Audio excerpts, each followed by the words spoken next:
We are back with Mr. Burgers, and we are at the Outback Steakhouse.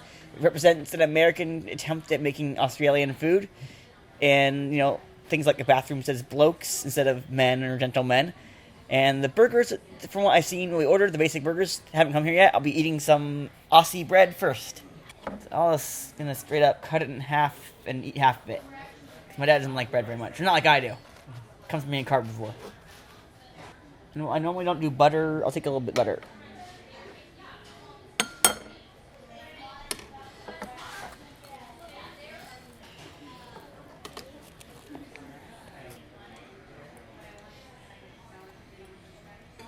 And after that brief bread incident, we are back eating. It's been a couple weeks, and this is probably the second or third to final episode of the season 3.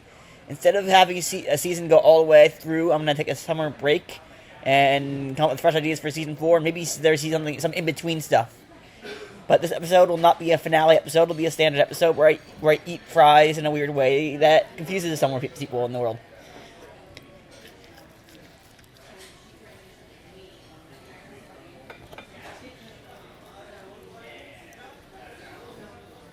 They call these Aussie fries, and while I don't notice anything too different about them, they are, I'd say, some of the better French fries I've had.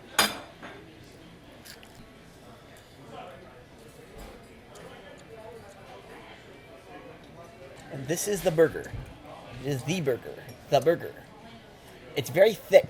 It's not like a huge patty, but it's thick and not as wide as most patties. So it makes it stand up pretty tall. But despite that, I'm still eating it.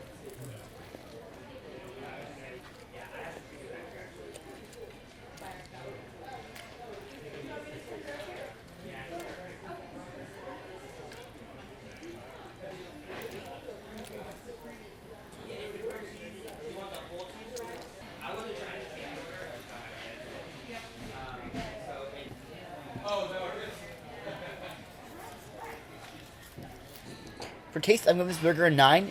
It's very, very nice, very juicy, and very, very medium, as he ordered medium. My dad and I both ordered medium. I'd say as a burger, it was good. It wasn't the best burger in the world. Like, it had, a standard sort of restaurant burger taste. And that's a taste that I enjoy. I know that other people who wouldn't like that standard taste would prefer something different than that, but it worked well as a restaurant burger, and I would definitely recommend it. For price, I would go with an 8. I think the prices are reasonable. This is a lunch hour, of course, so maybe during dinner, the lunch menu might not be available or the price will be higher. But it was $8.99 for the burger, and I'd say a very generous portion of fries. And that's not too bad. I would say it's better than like a round table pizza deal. I think it's even a little more expensive these days, and you don't really get to choose the pizzas you want with that. For atmosphere, I'm actually going to give it a 10. The atmosphere is really nice. It's very pleasant. And each little booth has plenty of seating. Not much tables cramped together. And they have a good amount of decorations that fit well with their theme, but they don't overcrowd it like it's sort of generic, tacky place. They have like a little Australian flag by our table here, but they don't have a bunch of crazy crap on the walls, as Mo Sislak once said. Then for convenience, I'm going to have to give it a 7. While the food came out well, and it came out pretty quickly, I felt like, I guess this is not really an issue about convenience, but we were checked up on more than I think we should have, and there's a little... I don't like being interrupted when I'm eating too much, because I'm a fast eater, and I like to eat things fast, and, like, when they check up on you too much, it feels like like they're worried about you, or, like, they don't need to check up on us too much. If nothing's wrong, they don't need to check up, and I guess another issue wasn't really mine. My dad asked for sugar the first time, and he didn't get it the second time, and when he had to ask for it again when they refilled my water. Maybe these days, since I'm an attractive young man, and he's a boring old man, instead of, back when I was a teenager, they'd ignore me and serve my family, but now that I'm in my 20s, my dad's in my 60s, maybe the tables have turned. Well, alright, and overall, Outback Steakhouse, we getting an 8.5 out of 10. That's definitely a good score. I'd say it's slightly above the average expected score. The atmosphere itself is great. It's really, really nice if you're going somewhere nice to eat and relax. This is definitely a place I recommend. It's very slow in the lunch hour, but the prices are good for a lunch meal.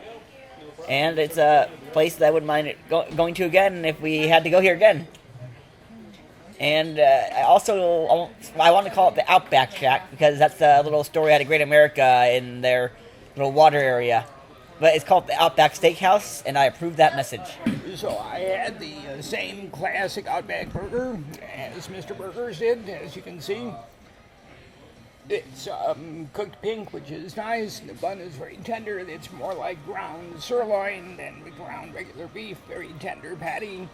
However, there was a distinct lack of onions. Instead of onions, there was some pickled stuff, probably pickled pickles. Nonetheless, I don't think pickles belong in hamburgers. I think onions belong in hamburgers. And so I'm going to grade them down for that. Otherwise, it's quite good. Beef is very tender, bun is tender, fries are very tender. Little limp even, but it's a nice kind of thing. They're salted and very pleasant. So I'm going to give the whole meal an 8 due to the lack of onions. Our scoring scale is slightly distorted because we rarely go below 8 or 7 or 6. Nonetheless, I call this an 8 burger. Not bad, but needs onions.